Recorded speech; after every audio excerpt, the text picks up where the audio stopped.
Hey guys, this is episode 1 of the Seeing Red podcast, where we talk about the ins and outs of MMA and what's going on in the MMA world. Today is February 10th. We are 1 day away from UFC 284. Yes, 284. I had to check for a sec. This is episode 1. It's going to be kind of crude, going to be kind of chopped up differently to where nothing special. Shot on my iPhone on my kitchen table in my apartment here. As you can see, I was just watching Peter Yan versus Sandhagen in the background. Just rewatching some old fights here and decided to go ahead and jump all over and start episode 1 here. So to kind of start it off, this is a big weekend. It's Volkanovski versus Makhachev. Now this is going to be for the lightweight championship of the world. Obviously Volkanovski being the featherweight champion, going up a weight class to challenge for the lightweight strap to become the 5th double champ in UFC history. Only thing that stands in his way is the Khabib protege, Islam Makhachev, who's fighting for his first title defense after beating Charles Oliveira back in October of 2022. Now, this is a huge fight for many reasons. One, Volkanovski going up for double champ. That's one piece that's just like, all right, not many guys have the opportunity to do that. Two, it's number 1 pound for pound in Volkanovski going against number 2 pound for pound Islam Makhachev. So not only are they fighting for the lightweight strap, but they are also fighting for the title of number 1 pound for pound, which I don't remember the last time, if there even has been a time in history where this has happened before, where two guys, number 1 and number 2, have fought each other, not only to solidify a belt, but also to solidify the status of number 1 pound for pound, which is, it's insane. This has never happened before. So this is a historic weekend. I don't think the UFC is really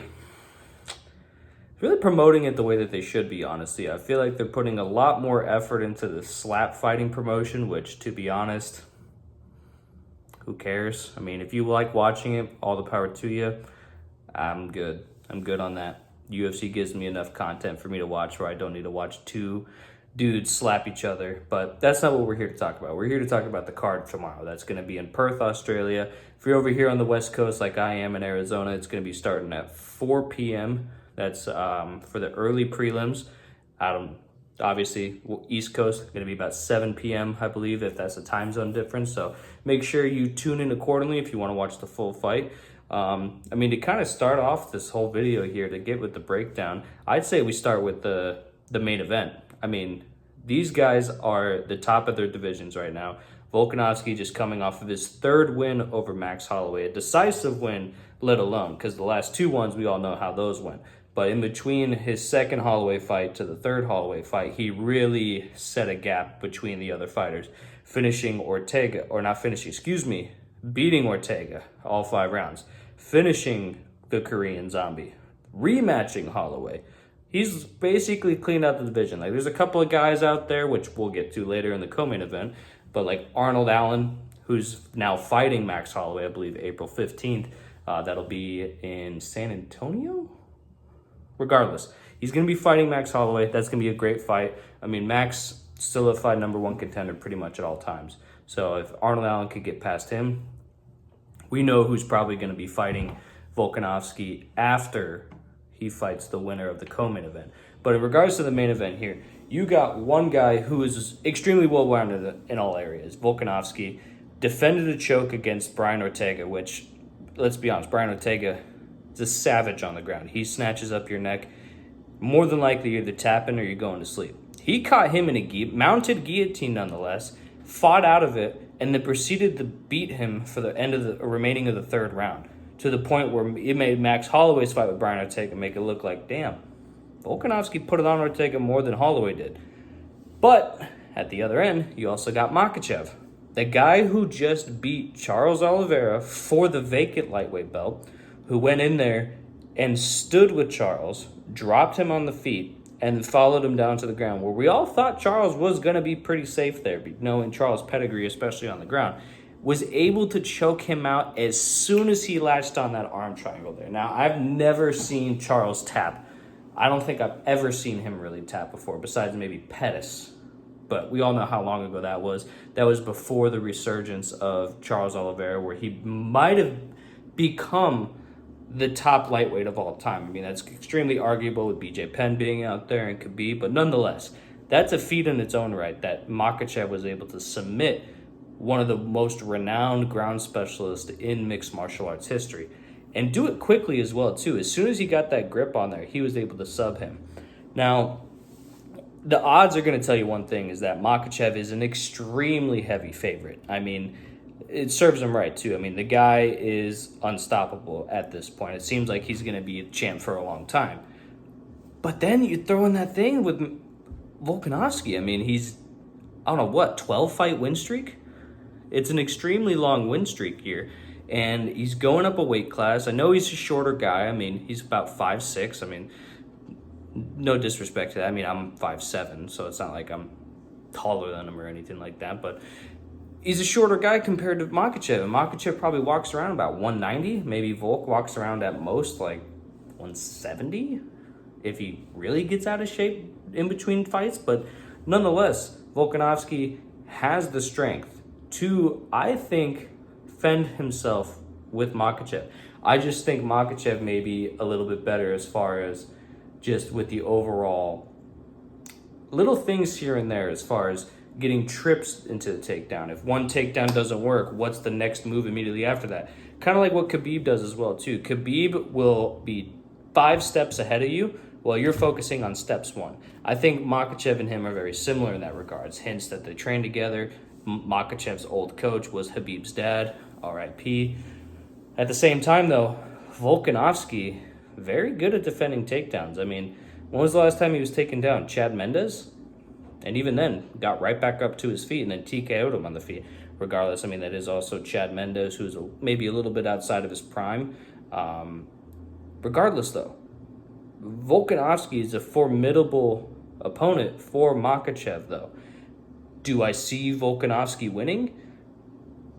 It's hard for me to say, but at the same time, though, if he does end up winning, the way I think he wins is either he decisions him for 5 rounds, whether if that's going to be him standing on the feet, stuffing the takedowns, popping the jab in his face, and being able to pepper him with shots and just win on the scorecards that way.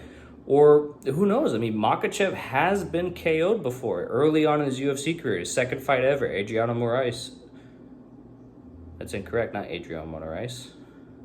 Regardless, I forget the guy's name, but he did TKO Makhachev, hit him with a overhand right while he was heading backwards and KO'd him flat. So, I mean, we do know that Makhachev has the possibility of being KO'd, but Volkanovski's been KO'd. I mean, when Volkanovski was, all the way up at welterweight, 170 pounds, his first and I think his only loss was a KO loss. He ate a couple of head kicks and then took a right uppercut and got flatlined, but it's also 2 weight classes above where he currently dominates. So, I mean, Makhachev being the bigger opponent and obviously proving that he can stand with a guy like Charles Oliveira, it's not out of the realm of possibility that, who knows, Makhachev might be able to wobble him on the feet. Will I think Makhachev will get a standing KO? No, I think if he rocks him, he's going to try and take him down while he's discombobulated. I mean, why wouldn't he? That's his bread and butter. But regardless, I think Volkanovski's best chance is staying on the outside, being that crafty veteran that he is, where he's able to slip and rip shots, able to counter shots very well, defend the takedown, and be a reactive fighter. Also, he's very good at leading the dance and pressuring you for you to make offense and then countering off your offense there. Like, he can probably pump the jab, hit you with a couple 1-2s, a couple inside leg kicks, get you to come in, know exactly what strike you're going to throw because you're frustrated and you maybe have this tendency of throwing the same exact strike, slip and rip, and then circle on the outside, and he's doing it all over again. And now you're solving a puzzle for the next 5 rounds, and then what? Then you lose a decision. That's one way I can see Volkanovski winning, or depending on how much power Volkanovski gets from going up a weight class, he might be able to KO Makhachev there. I don't think so. I'm not predicting that. What I am predicting is more than likely Makhachev may submit him. It's just hard to submit a guy that has no neck. I mean, honestly, Volkanovski, sometimes when you look at him, he looks like Big Ed from 90 Day Fiance, but it's going to be hard to wrap up an arm triangle when there's no neck to choke. If anything, his submission is going to be with the legs or maybe the arms, arm bar or something like that. Sambo guys like Craig Jones stated, they're kind of scared of heel hooks, so I think he's good there. But, Volkanovski, I think he has a better shot at winning this than people are giving him credit for. So, I mean, if you're feeling froggy, maybe put $5 on him to win by decision. See what the odds look like that on that. Excuse me. But see what the odds look like on that. But it's going to be a great fight. I mean, number 1 pound for pound versus number 2 pound for pound for the lightweight belt. Volkanovski has the chance of becoming a double champion, only the 5th fighter in UFC history to ever do that. Stakes are high. The stakes are extremely high for both of these fighters there, because if Makhachev can beat the number 1 pound for pound and become number 2 to number 1, I think people are going to be starting to put a lot more respect on Makhachev's name, because Makhachev, before the Charles fight, his knock was he hasn't fought a high-caliber fight. I mean, he got a title shot. I know it was supposed to be Dos Anjos. Don't get me wrong. I know this. He did get a title shot off Bobby Green. I know this because he had a 10-fight win streak going into the Charles fight. He got a title shot off Bobby Green. Unranked fighter. No disrespect to Bobby Green. I mean, that guy's great on the feet, but you're not stopping Makhachev's takedowns if you're Bobby Green, unfortunately. I love Bobby Green. Unfortunately, he lost his last fight against Drew Dober, another guy that Makhachev beat with a shoulder choke, I guess is what you call it, because it wasn't necessarily a Von Flu. Makhachev just kind of dug his shoulder into the throat of fucking Dober and choked him out that way, made him tap. And that's saying something, because Dober is a tough SOB, so that deserves some merit on its own right. But that fight, though, if I had to make an official prediction for that one, I'm going to say Makhachev, if not submission, the decision. Kind of lays on top of him, plays to his strengths, kind of takes after the Khabib route. I don't think he may get a finish. If he's not able to get the submission, who knows? He might be able to stabilize a position, whether that's half guard against the cage like Khabib used to do, wrap up the legs in that leg triangle there and just kind of take his Volkanovski's hips from out under him and pound him out from there. That very well may happen. It's such a good fight, though. I'm so excited for tomorrow. It's going to be insane. Now, what's also great about this card is that no matter if Volkanovski wins or loses, no matter if Volkanovski wins or loses, you know who's going to be next in line for him come the main event, because the co-main event is going to be Josh Emmett versus Yair Rodriguez for the featherweight interim title, basically solidifying the person that is going to fight Volkanovski, whether if he comes back down, if he beats Makhachev and comes back down to defend the featherweight strap, or who's just probably going to get bumped up to champion status if Volkanovski beats Makhachev and stays at lightweight. I don't think Volkanovski stays at lightweight. Those guys are a lot bigger.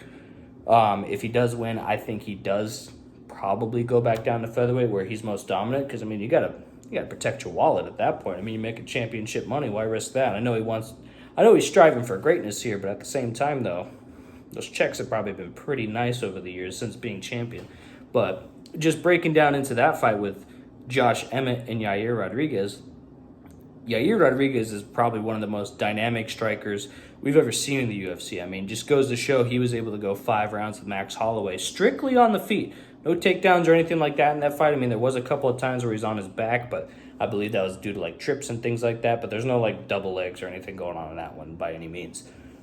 That being said, though, Josh Emmett, a wrestler in his own right, that's kind of like his first art, was a wrestler. He's very stocky, very compact, and has vicious knockout power. One-punched Michael Johnson. One-punched Ricardo Lamas. Went to war with Calvin Kattar. That was such a good fight. I remember watching that. In the moment, I did give it to Kattar. I rewatched it recently leading up to this card. And I give it to Emmet. I mean, I can see how you give it both ways. It wasn't a robbery by any means, but Emmet won that fight. I'll give it to him. Split decision. So the only thing that makes me lean towards Josh Emmett in this fight is Yair's past opponents, specifically Frankie Edgar. I know it's been a while since Frankie Edgar was in his prime and was at featherweight and fought Yair, but when he did, Yair was held down for basically 2.5 rounds before the fight was stopped because his eye got shut, because Frankie just sat in his guard for 2.5 rounds and just pounded him out. So you got a guy in Frankie Edgar who's a lot smaller than Josh Emmett, able to hold down a dynamic guy like Yair Rodriguez. You put that style and put it into Josh Emmett's body frame, who's bigger than Frankie Edgar, hits a lot harder than Frankie Edgar as well too. I'm very comfortable with saying that I think Josh Emmett is your new interim featherweight champion. Regardless of the streak that Yair has been on, I know that he's coming off that fight with Brian Ortega. Unfortunately, ended early because Brian dislocated his shoulder. But you got a guy in Josh Emmett who's 37 right now. He may not get another shot at the top guys at his division if he loses this fight. So he's going to be going balls to the wall. He's going to try his very hardest to get the job done. And I think Josh Emmett is your new featherweight interim champion there. I mean, I don't really see a way that Yair can beat him other than just on the feet, maybe wrap a kick around his chin if he gets real crazy with it. But I think Josh Emmett can hold his own in the striking realm in order to get it to the ground there. As long as he has a game plan on how he's going to get to the ground from the feet, because that's one thing that does benefit Yair. Every fight does start standing. So, I mean, Josh Emmett does have to solve that puzzle before he gets it to the ground in order to do something on the ground like Frankie did with them. So that is a big puzzle he's going to need to solve. But either way, another amazing fight. I mean, you got Volkanovski, Makhachev, and right before that, Emmet and Yair. That alone makes you want to buy this pay-per-view. Not only who I think is probably going to show up the best in this card, who I think is the one person to keep your eye on for this fight, who I think is probably going to have the best performance, is Della Maddalena. This guy's fighting in his hometown of Perth. He is on a 2-fight KO streak in the UFC. If you count the Contender Series, then it's 3. But no, he's on a 3-fight KO streak. He just KO'd Danny Roberts. I forgot about that, the Apex. And before that, some Russian guy who he did face a lot of adversity in that one. Got taken down, was able to get back up and rip to the body. But, oh my goodness. If you like pure boxing and just the art of boxing at its finest, go back and watch Jack's fights. Oh my goodness, that dude has some of the cleanest hands in any division, let alone welterweight. In any division, he knows his punch placement. He knows where to put his hands. He knows how to finish a fight as well too. If he's got you hurt, you're probably going to be looking up at the lights, or you're probably going to be holding your rib cage waiting for the ref to come console you after you just got your ass whooped by him. But here's the thing. Randy Brown is a lot bigger than the guys Jack has fought, a lot more seasoned than the guys Jack has fought. And Randy Brown, he does pretty well coming into enemy territory. I mean, he fought in Brazil a couple times, so he knows how to deal with some of the more, I don't want to say mean, but some of the crowds that aren't necessarily rooting for him. And in this case, Perth ain't going to be rooting for Randy Brown. Let's just say that, especially after the press conference. If you watched it today, flipping off the crowd after they were asking Jack questions about a hometown advantage and things like that. But, I mean, Randy's a big guy. I don't know exactly how tall he is. I know he's over 6 feet. I know he has a lot of experience with some of the higher echelon of that division, but he has been KO'd before. Nico Price KO'd him. Granted, that was on the ground, but at the same time, Nico Price did KO him at one point.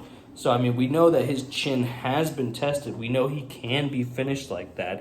So, going into that fight, man, my money's on Jack all the way. I know he's a heavy favorite. I think it's like a minus 350, rightfully so. I mean, the guy's coming off an incredible win streak, and I think that if anybody's going to have performance of the night, other than the aforementioned 2 other fights that I was talking about, it's going to be Jack.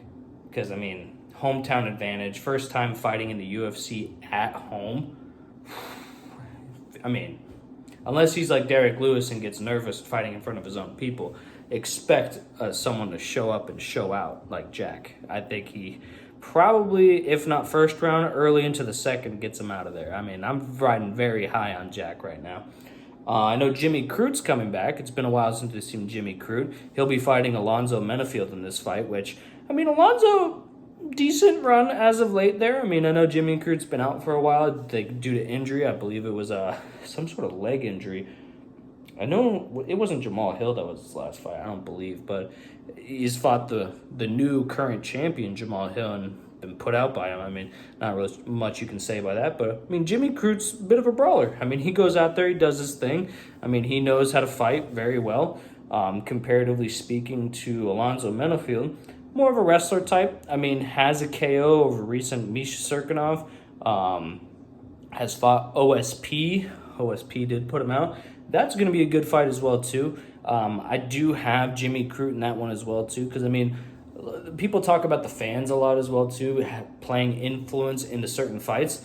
If you're going to talk about anybody's influence, I mean, you talk about Brazil fans when you're looking at Brazil fighters fighting in Brazil. English fans, I mean, God forbid you're an English fighter in England and you lose. You're probably going to get mugged. But Australia fans have been notorious for being rowdy as well, too. I mean, they're a colony of prisoners by chance. Just playing Australia. Just kidding, all right?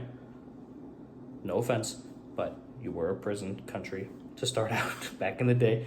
Regardless of that, though, it's a wild place. I mean, anywhere where you can grow up where there's crocodiles and kangaroos and spiders the size of dinner plates, I mean, you're going to be hardened by that as well. But not only is that going to be a great fight as well, too, another fight that I'm very interested in is Justin Tafa, because that dude can throw down. I forget the gentleman's name that he fought before, but they literally stood in front of each other for, I think, like 15 to 20 seconds and just traded left and right hooks until one of them fell down. That's the thing. Neither of them did fall down. They both were sitting there taking shots, which is crazy to say because I know Justin Tafa has been KO'd before by Yorgan De Castro, but I think that was just more a mistake on Justin Tafa's part because he kind of just rushed into that and got clipped and kind of like face planted. And when you're fighting at heavyweight, you can't really make any mistakes like that. I mean, you got to go in there and make sure you're fighting smart and safe, or else you're going to be staring up at the lights. But that's probably the one fight other than Jack I'm looking forward to is Justin Tafa's fight because that dude can bang. I know Samoan guys, I mean, you got Tai Tuivasa out there, fights a little bit more technical than Justin Tafa, but just as exciting. I mean, this card's filled with a bunch of bangers. I mean, go on to UFC's website and just look at the whole prelims, all the guys that are fighting on there. I mean, whenever UFC goes to Australia, they usually never miss out on stacking it with a lot of talent. The only fight that I wish we did get to see for this card was Robert Whittaker and Paulo Costa. I mean, who doesn't want to see that fight? The only thing is I hope Costa can just get things done with the UFC and just whatever they're going through, I just hope they can settle the beef and just get him a contract that he's happy with because, let's admit it, we all love watching Costa fight. I mean, the dude's funny as hell. I mean, drink a bottle of wine before the Izzy fight. Like, regardless, he lost it, but he's entertaining. I mean, just went to war with Marvin Vettori, Luke Rockhold, fought Izzy. I mean, the guy's been around the block. Fought Yoel Romero. I mean, who doesn't want to see that fight again? But Robert Whittaker, that would have been a great fight to watch. Hopefully we get that rescheduled soon. Probably, I mean, unfortunately, it would probably end up at the Apex or something like that. But we'd love to see it in like a sold-out stadium, hopefully on like a pay-per-view card. That'd be great. It's a good co-main event for maybe just one title belt card. But this card's going to be crazy. UFC 284. What else could you want? You got Volkanovski, number one pound for pound, coming for Makhachev, lightweight belt, double champ status, number one pound for pound versus number two pound for pound. Co-main event, you got Josh Emmett, Yair Rodriguez fighting for who's going to fight Volkanovski next for the featherweight crown.